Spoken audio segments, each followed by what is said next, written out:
Hello दोस्तों, नमस्कार। स्वागत है एक बार फिर से आप सभी के अपने प्रिय चैनल पर। दोस्तों, आपको बता दें जो अभी की सबसे बड़ी खबर आ रही है, जहां भारत को आंख दिखाने वालों की अब खैर नहीं, चीन सीमा पर गरुड़ कमांडो तैनात। जी हां दोस्तों, बताएंगे क्या है सबसे बड़ी खबर। और इसी बीच आपको बताएंगे जहां पर चीन से तनाव के बीच सेना ने उठाया सबसे बड़ा कदम। 85,000 करोड़ से ज्यादा के 24 प्रस्ताव हुए मंजूर। क्या है बड़ी खबर दोस्तों। और साथ ही साथ वायुसेना की घटती स्क्वाड्रन का जिक्र करके बोले एयर चीफ, कहा पड़ोस में हालात ज्यादा अस्थिर। जी हां दोस्तों, और साथ ही साथ आपको बताएंगे जहां पर 1 जनवरी से बदलने जा रहे हैं ये नियम। जी हां, पड़ सकता है आप पर भी इसका पॉजिटिव या नेगेटिव इम्पैक्ट। जी हां दोस्तों, बताएंगे क्या है सबसे बड़ी खबर। और बैंकों से जुड़ी भी खबरें आपको बताने वाले हैं, तो आराम से बने रहेगा वीडियो के अंत तक। और अभी खबरों में आगे बढ़ने से पहले हमेशा की तरह अपने भारत देश प्रधानमंत्री नरेंद्र मोदी जी और भारतीय सेनाओं का दिल से समर्थन करते हैं और मानते हैं कि भारत की विदेश नीति मोदी जी की वजह से ही नंबर 1 हुई है। तो इस वीडियो को भी कर दीजिए लाइक, चैनल को कर दीजिए सब्सक्राइब, बेल आइकन दबाइए, साथ ही कमेंट बॉक्स में लिख दीजिएगा जय हिंद। जी हां दोस्तों, तो चलते हैं पहली और सबसे बड़ी खबर की तरफ, जहां भारत को आंख दिखाने वालों की अब खैर नहीं। चीन सीमा पर गरुड़ कमांडो तैनात। AK-103 भी मिली। जी हां, भारतीय वायुसेना ने पहली बार LAC यानी वास्तविक नियंत्रण रेखा लद्दाख से अरुणाचल प्रदेश तक गरुड़ स्पेशल फोर्स को स्पेशल ऑपरेशन के लिए तैनात कर दिया है। जानकारी के अनुसार भारतीय सेना को और मजबूत बनाने के लिए रूसी मूल की AK-103 असॉल्ट राइफलों से लैस किया गया है। ये राइफल्स भारतीय वायुसेना को सामरिक मोर्चे पर मजबूत करेंगे। इन राइफल्स को प्राप्त करने के लिए भारत ने रशिया से करार किया था। इन राइफल्स के लिए भारत और रशिया के बीच 300 करोड़ की डील हुई थी। जानकारी के अनुसार यूपी के बागपत में भारतीय वायुसेना के Garud special forces regiment centre में हथियार का प्रदर्शन दिखाया गया है। इन राइफल्स के साथ भारत सामरिक तौर पर अब बहुत मजबूत हो चुका है। जी हां दोस्तों, वायुसेना के एक अधिकारी ने बताया है कि भारतीय वायुसेना गरुड़ स्पेशल फोर्स अमेरिकी सिग सॉयर और रूसी मुल्क की AK-103 असॉल्ट राइफलों सहित नवीनतम हथियारों से लैस है। अब उन्हें नवीनतम made in India AK-203 assault राइफलें भी प्रदान की जाएंगी। बहुत बड़ी खबर दोस्तों। अब इससे चीन और पाकिस्तान में डर पैदा होना तो लाजमी है। आप अगर मानते हैं कि भारत सरकार ने बिल्कुल सही कदम उठाया है दोस्तों, अब इनका इलाज अच्छे से हो सकेगा, तो अपनी राय सुझाव जरूर दीजिएगा। और इस वीडियो को जितनी ज्यादा हो सके शेयर कर दीजिएगा व्हाट्सएप, फेसबुक, ट्विटर पर। साथ में गरुड़ कमांडो को आप लोग ऑल द बेस्ट जरूर कह दीजिएगा। एक और खबर की बात करें, जहां पर चीन से तनाव के बीच सेना ने उठाया बड़ा कदम। 85,000 करोड़ से भी ज्यादा के 24 प्रस्तावों को मिली मंजूरी। बता दें, चीन से उग्रे हुए तनाव के बीच सेना और सरकार ने बहुत बड़ा कदम उठाया है। रक्षा अधिग्रहण परिषद ने कल यानी 22 दिसंबर को 85,000 करोड़ रुपए से अधिक के 24 प्रस्तावों को मंजूरी दे दी। रक्षा अधिकारी ने इसके बारे में जानकारी दी है। रक्षा मंत्रालय ने कहा है कि ये प्रस्ताव स्वदेशी स्रोतों से खरीद के लिए अनुमोदित है। DAC की अभूतपूर्व पहल न केवल सशस्त्र बलों का आधुनिकीकरण करेगी, बल्कि आत्मनिर्भर भारत के लक्ष्य को प्राप्त करने के लिए रक्षा उद्योग को भी पर्याप्त बढ़ावा देगी। जी हाँ, रक्षा अधिग्रहण परिषद द्वारा पूंजीगत अधिग्रहणों प्रस्तावों के बारे में रक्षा मंत्रालय ने जानकारी दी है। उन्होंने बताया है कि इनमें से भारतीय सेना के लिए 6, भारतीय वायुसेना के लिए 6, भारतीय नौसेना के लिए 10 और भारतीय तट रक्षा के लिए 2 प्रस्ताव शामिल है। जी हां दोस्तों, इतना ही नहीं, एक और बड़ी खबर इससे जुड़ी, जहां पर वायुसेना की घटती स्क्वाड्रन का जिक्र करके एयर चीफ मार्शल ने कहा पड़ोस में हालात सबसे ज्यादा अस्थिर है। जी हां दोस्तों, इसीलिए हमें पूरी बात आपको बता दें। वायुसेना प्रमुख विवेक राम चौधरी ने गुरुवार यानी 22 दिसंबर को राजधानी दिल्ली में सेमिनार को संबोधित कर रहे थे। इसी सेमिनार की थीम उभरते हुए वर्ल्ड ऑर्डर में भारत की श्रेष्ठता था। एयर चीफ मार्शल के मुताबिक इस वक्त हमारे पड़ोस में स्थिति बहुत वोलेटाइल यानी अस्थिर है, इसीलिए हमें मित्र देशों के साथ मिलकर ताकत बढ़ानी होगी। एयर चीफ मार्शल ने कौटिल्य और मैकियावेली जैसे दार्शनिकों के इंटरनेशनल ऑर्डर को लेकर दिए मत्स्य न्याय सिद्धांत का जिक्र करते हुए कहा है कि बड़ी मछली छोटी मछली को निगल जाती है, इसीलिए एक राष्ट्र के तौर पर हमें मिलकर अपनी ताकत को मजबूती से बढ़ाने की आवश्यकता है। उन्होंने कहा कि जिस तरह से भारत में आर्थिक विकास, राजनीतिक स्थिरता, कूटनीतिक निपुणता और सैन्य ताकत में इजाफा हो रहा है, हमने उससे दुनिया को दिखा दिया है कि हम अंतरराष्ट्रीय मंच पर पहुंच चुके हैं। जी हाँ दोस्तों, अगर आप भी इंडियन एयरफोर्स के प्रमुख VR चौधरी जी के बातों से सहमत है तो अपनी राय अवश्य दीजिएगा और वीडियो को लाइक जरूर कर दीजिएगा। दोस्तों, बात करेगा और बड़ी खबर की, जहां पाकिस्तान और तालिबान में चरम पर पहुंचा तनाव। बिलावल ने अफगानिस्तान को अंतर्वेदी अंजाम भुगतने की धमकी। जी हाँ दोस्तों, पाकिस्तान और अफगानिस्तान पर शासन करने वाले तालिबान के बीच झगड़ा बढ़ता ही जा रहा है और पाकिस्तान ने तालिबान को धमकी देते हुए उससे तहरीक तालिबान पाकिस्तान पर प्रतिबंध लगाने के लिए कहा है। पाकिस्तान के विदेश मंत्री बिलावल भुट्टो ने गुरुवार को कहा कि पाकिस्तान ने अफगान तालिबान को बताया है कि प्रतिबंधित टीटीपी पाकिस्तान की रेड लाइन है और अगर आतंकवादी संगठन को नियंत्रित नहीं किया गया तो काबुल के साथ इस्लामाबाद के संबंध प्रभावित होंगे। जी हाँ, वॉशिंगटन में पाकिस्तान दूतावास में मीडिया से बात करते हुए बिलावल भुट्टो ने कहा कि अगर हमें पता चला कि तालिबान टीटीपी को नहीं रोक रहा है तो हमें इसे नजरअंदाज नहीं करेंगे। आतंकवादी घटनाओं की बढ़ती संख्या ने पाकिस्तान को घुटनों पर लाकर खड़ा कर दिया है और जिस तालिबान की अफगानिस्तान में वापसी को लेकर जश्न मनाया जा रहा था उसे अब समझ नहीं आ रहा है कि वो तालिबान को कैसे नियंत्रित करे, कंट्रोल करे। पाकिस्तान के खैबर पख्तूनख्वा प्रांत के बन्नू सैन्य छावनी में टीटीपी आतंकियों के कब्जे के बाद पाकिस्तान तालिबान पर बौखलाया हुआ है और बिलावल भुट्टो की धमकी के बाद अब अफगानिस्तान और पाकिस्तान के बीच तनाव बढ़ने के पूरे आसार हैं। जी हाँ दोस्तों, बता दें कि तालिबान से बुरी तरह पिटने के बाद भी पाकिस्तान का अफगानिस्तान से मोह भंग नहीं हुआ और बिलावल भुट्टो ने एक बार फिर से अमेरिका से अपील की है कि वो अफगानिस्तान का फ्रीज किया हुआ फंड जारी कर दे। बिलावल भुट्टो ने कहा कि हम अफगान लोगों के लिए फ्रीज फंड को जारी करने की बात कर रहे हैं, ना कि हम तालिबान के लिए जारी करने का कह रहे हैं। जी हाँ, बल्कि उन्होंने चरमपंथी समूहों के खिलाफ कार्रवाई करने के लिए अमेरिका और दुनिया के साथ वादा भी किया है। जी हाँ दोस्तों, अब ऐसे में बिलावल भुट्टो के द्वारा तालिबानियों को दी जाने वाली अंजाम भुगतने की धमकी को लेकर आपकी क्या निजी राय होगी दोस्तों? क्या ये वास्तव में हो रहा है दोस्तों या फिर अंदर ही अंदर कोई नया गेम चल रहा है तालिबान और पाकिस्तान के बीच? अब जो भी होगा ये तो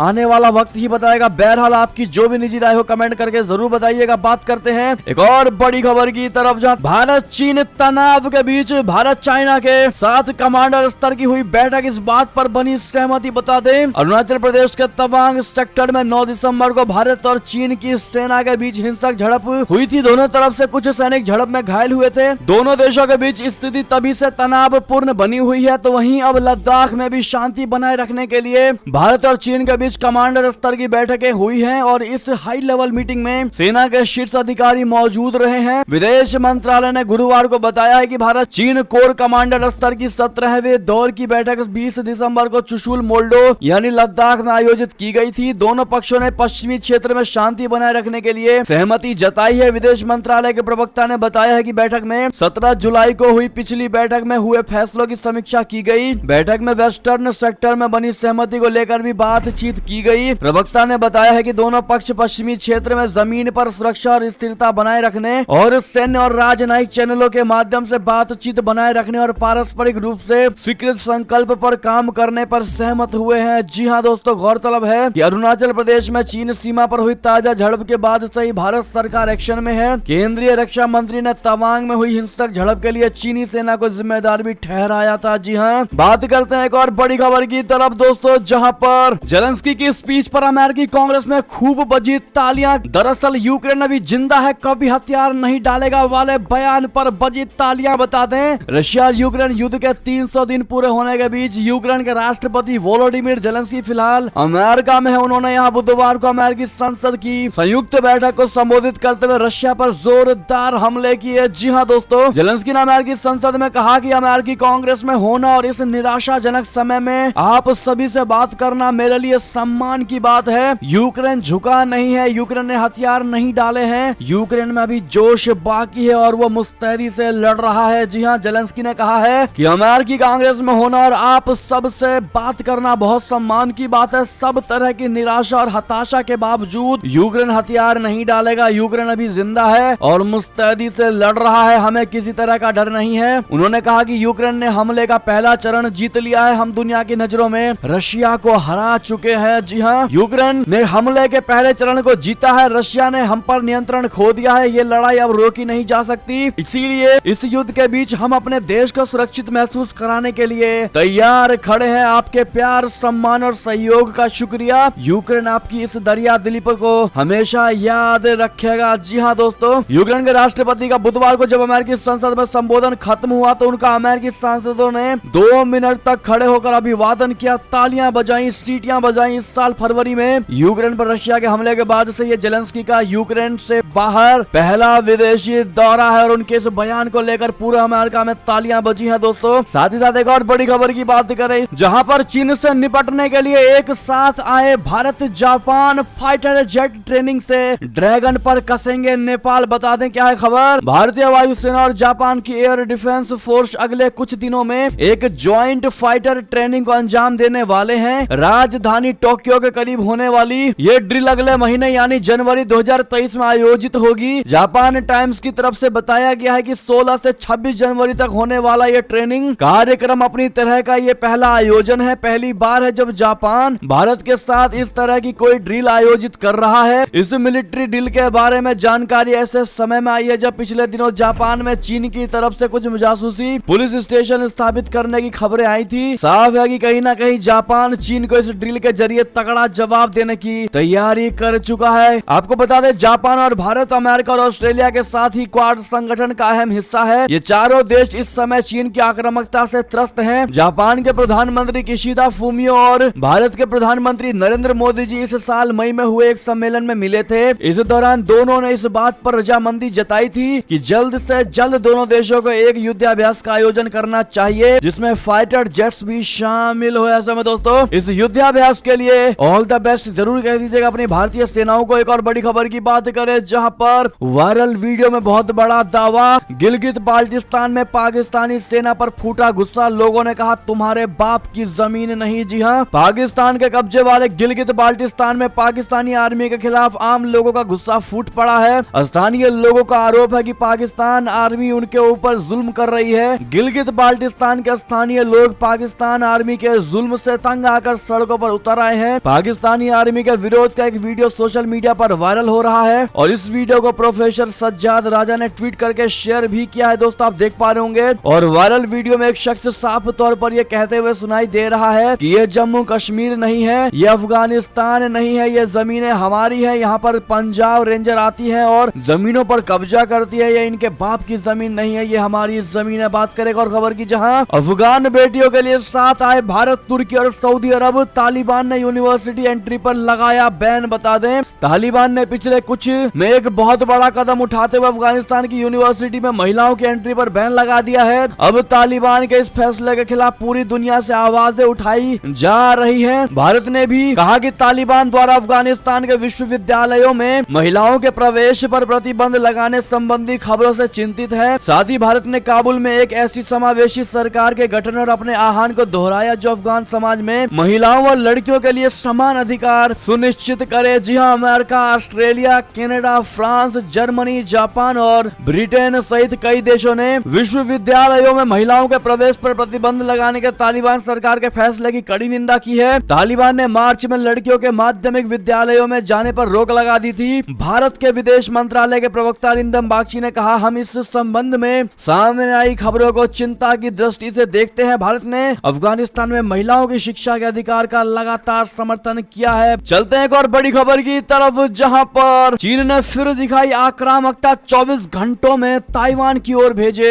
39 लड़ाकू विमान और 3 पोत। जी हां दोस्तों, चीन ने ताइवान को लेकर फिर आक्रामकता दिखाई है। चीन की सेना ने शक्ति प्रदर्शन के तहत 24 घंटे के अंदर 39 लड़ाकू विमान और 3 पोत ताइवान की ओर भेजे हैं। ताइवान के रक्षा मंत्रालय ने बृहस्पतिवार को यह जानकारी दी है। चीन स्वशासित ताइवान को अपना क्षेत्र बताता है। चीन ने हाल के वर्षों में ताइवान को लेकर आक्रामक रुख अपनाया है। चीन की सेना पीपुल्स लिबरेशन आर्मी यानी पीएलए ने लगभग रोजाना ही ताइवान की ओर विमान व पोत भेजे हैं। ताइवान के राष्ट्रीय रक्षा मंत्रालय के अनुसार बुधवार सुबह 6 बजे से बृहस्पतिवार सुबह 6 बजे के बीच 30 चीनी विमानों ने ताइवान जल डमरू मध्य सीमा को पार किया, जो चीन और ताइवान को अलग करती है। मंत्रालय ने बताया है कि इन विमानों ने ताइवान के दक्षिण पश्चिम की तरफ उड़ान भरी और दक्षिण पूर्व की ओर चले गए। इन लड़ाकू विमानों में 21 J-16 लड़ाकू विमान, 4 H-6 बमवर्षक विमान और 2 अन्य विमान शामिल थे। बात करेगा और बड़ी खबर की दोस्तों, जहां पर प्रधानमंत्री मोदी जी के पक्के दोस्त बनेंगे अरब देशों के कट्टर दुश्मन। राष्ट्र के प्रधानमंत्री किया बड़ा ऐलान। बता दें प्रधानमंत्री नरेंद्र मोदी जी के पक्के दोस्त बेंजामिन नेतन्याहू एक बार फिर इजराइल के पीएम बनने वाले हैं। बेंजामिन नेतन्याहू ने इजराइल के राष्ट्रपति इसाक हरजोग को फोन करके देश में सरकार बनाने का दावा किया है। बेंजामिन नेतन्याहू ने बताया है कि 38 दिनों तक दूसरे दलों से चली लंबी बातचीत के बाद गठबंधन के लिए राय बन पाई है है और इसी के साथ बेंजामिन नेतन्याहू फिर अरब देशों के कट्टर दुश्मन माने जाने वाले इजराइल देश के प्रधानमंत्री बनेंगे। इस बीच अरब देशों के लिए मुश्किल ये हो गई है कि इजराइल में एक बार फिर दक्षिणपंथी सरकार बनने का रास्ता साफ हो गया है और उसके प्रधानमंत्री बेंजामिन नेतन्याहू होंगे। बेंजामिन नेतन्याहू को सहयोगी पार्टियों का समर्थन मिल रहा है अरब देशों से। इजराइल के दुश्मन जग जाहिर है। इजराइल 6 बार अरब देशों को युद्ध में मात भी दे चुका है। जी हाँ दोस्तों, सूत्रों के मुताबिक बेंजामिन नेतन्याहू जनवरी की शुरुआत में इजराइल के प्रधानमंत्री के रूप में शपथ ले सकते हैं। हालांकि इसकी तारीख का ऐलान अभी तक नहीं किया गया है। बेंजामिन नेतन्याहू ने इजराइल के राष्ट्रपति को फोन करके दावा किया है कि उनके पास बहुमत है और वो देश में सरकार बनाएंगे। जी हाँ दोस्तों, बात करें एक और बड़ी खबर की, जहाँ पर पाकिस्तान की गरीबी दर 35.7% बढ़ी। अखबारों ने सरकार को दिखाया आईना। बता दें, पाकिस्तान के माली हालात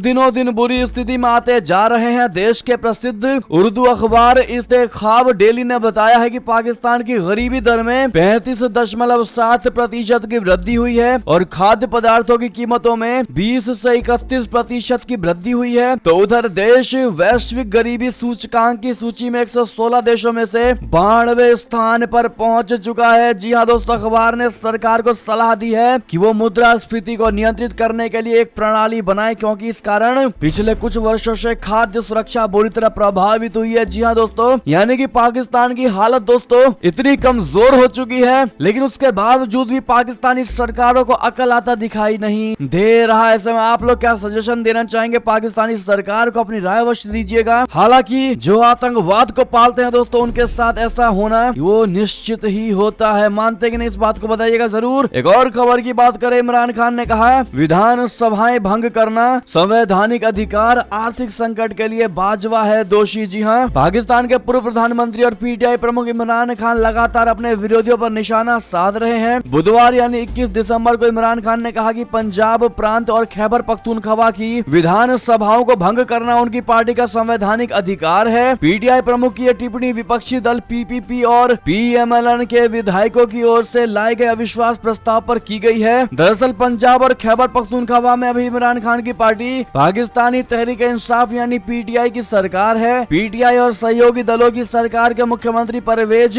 इलाही को विधानसभा भंग करने से रोकने के लिए विपक्षी दलों की ओर से एक अविश्वास प्रस्ताव पेश किया गया है, जिस पर सरकार की ओर से कहा गया है कि पंजाब के गवर्नर बलीगुर रहमान अविश्वास प्रस्ताव पर वोट करवाने के लिए मुख्यमंत्री परवेज इलाही पर दबाव बना सकते हैं। बात करें और खबर की दोस्तों, जहां पर म्यांमार की नेता आंग सान सूकी के रिहाई से जुड़े प्रस्ताव को यूएनएससी में 12 देशों ने किया सपोर्ट। भारत, चाइना और रशिया रहे इससे दूर। बता दें, भारत, चीन और रशिया संयुक्त राष्ट्र सुरक्षा परिषद यानी यूएनएससी में एक मसौदा प्रस्ताव पर हुए मतदान से दूर रहे, जिसमें म्यांमार में तत्काल हिंसा खत्म करने और देश की प्रमुख नेता आंग सान सूकी समेत अन्य राजनीतिक कैदियों को रिहा करने का अनुरोध किया गया था। भारत की अध्यक्षता में 15 सदस्यीय सुरक्षा परिषद में हुए मतदान के दौरान 12 सदस्यों ने प्रस्ताव के पक्ष में वोट किया, जबकि भारत, चीन और रशिया वोटिंग से दूर रहे और ये बीते 74 साल में सुरक्षा परिषद में म्यांमार के संबंध में पारित पहला प्रस्ताव है। इससे पहले 1948 में बर्मा के नाम से पहचाने जाने वाले म्यांमार से जुड़ा एक प्रस्ताव पारित किया गया था और उस प्रस्ताव में बर्मा को संयुक्त राष्ट्र की सदस्यता प्रदान करने के संबंध में सिफारिशें की गई थी। बात करें और खबर की, जहां पर दोस्तों जापानी राजदूत का बड़ा बयान, कहा मारुति सुजुकी की तरह ही क्रांति बनेगी भारतीय हाई स्पीड रेल। जी हां, भारत जापान बुलेट ट्रेन परियोजना पूरी होने के बाद मारुति सुजुकी की तरह एक हाई स्पीड रेल क्रांति बन जाएगी। ये बात भारत में जापानी दूत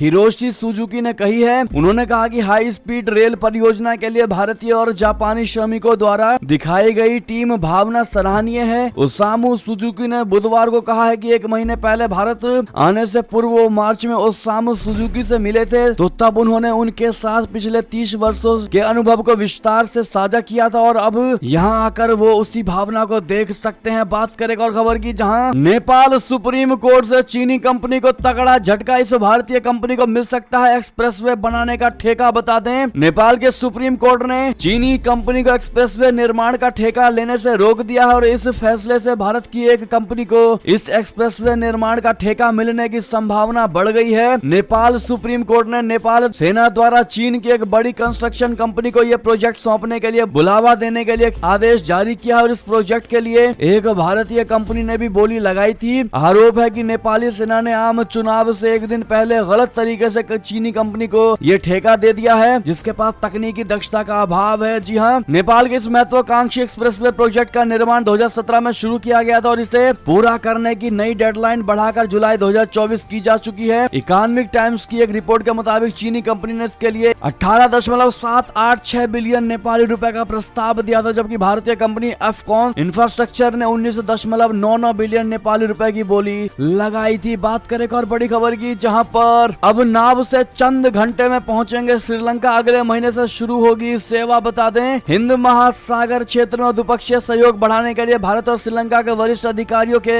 बीच हुई वार्ता में श्रीलंका ने दोनों देशों के बीच यात्री नौका सेवाएं जल्द से जल्द शुरू करने का भारत से अनुरोध किया है। श्रीलंका के बंदरगाह, जहाज रानी एवं उड्डयन मंत्रालय ने एक बयान जारी करके बताया है कि हिंद महासागर क्षेत्र यानी IOR के संयुक्त सचिव पुनीत अग्रवाल और श्रीलंका के बंदरगाह, जहाज रानी एवं उड्डयन मंत्री निमल सिरिपाला डी सिल्वा के बीच मंगलवार को डी सिल्वा के कार्यालय में बैठक हुई। जी हाँ दोस्तों, साथ ही साथ बड़ी खबर आपको बता दे, जहां पर फिर एक बार कोरोना को लेकर सबसे बड़ी खबर आ रही है, जहां पर कोरोना के बढ़ते खतरे को लेकर प्रधानमंत्री नरेंद्र मोदी जी ने कल बुलाई थी हाई लेवल मीटिंग। तैयारियों की हुई समीक्षा। बता दें, प्रधानमंत्री नरेंद्र मोदी जी ने चीन और अमेरिका सहित विश्व के कई देशों में कोरोना संक्रमण के बढ़ते मामलों के मद्देनजर गुरुवार को एक हाई लेवल बैठक की और देश में कोविड-19 की ताजा स्थिति की समीक्षा की। प्रधानमंत्री कार्यालय की ओर से जारी एक बयान के मुताबिक मोदी जी ने अधिकारियों से किसी भी तरह की लापरवाही न बरतने को लेकर आगाह किया और कोरोना मामलों की कड़ी निगरानी की सलाह दी। पीएमओ के मुताबिक मोदी जी ने कहा है कि कोरोना महामारी अभी खत्म नहीं हुई है। उन्होंने अधिकारियों को विशेष रूप से अंतर्राष्ट्रीय हवाई अड्डों पर चल रहे निगरानी उपायों को मजबूत करने का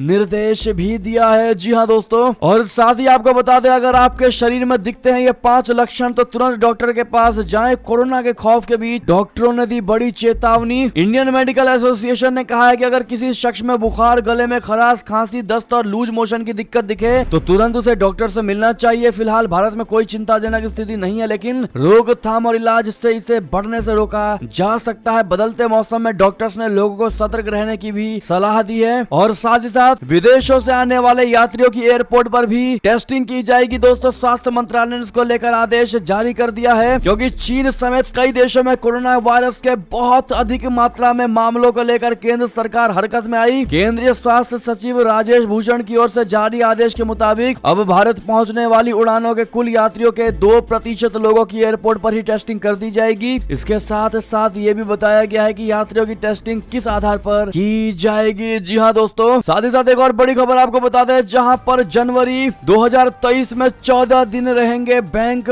बंद। जी हाँ दोस्तों, पूरी लिस्ट क्या है 1 से लेकर 31 जनवरी के बीच में सारी जानकारी हमने स्क्रीन पर दे दिया है। दोस्तों, आप देख पा रहे होंगे। और इसी बीच दोस्तों, ये थी अब तक की सारी बड़ी खबरें। आपको हमारी खबर कैसी लगी? आशा करता हूँ बहुत अच्छी लगी होगी। अगर थोड़ी भी अच्छी लगी है तो इस वीडियो को भी अपने भाई बंधुओं में व्हाट्सएप, फेसबुक, ट्विटर के जरिए पूरे भारत में शेयर करना बिल्कुल मत भूलिएगा। और अभी कर दीजिए इस वीडियो को लाइक, चैनल को कर दीजिए सब्सक्राइब, बेल आइकन दबाइए, साथ ही कमेंट बॉक्स में लिख दीजिएगा जय हिंद जय भारत। तो मिलते हैं आपसे अगली बड़ी खबर में, तब तक अपना ख्याल रखिएगा। आप सभी का बहुत बहुत धन्यवाद। जय हिंद जय भारत, जय श्री राम, वंदे मातरम, हर हर महादेव।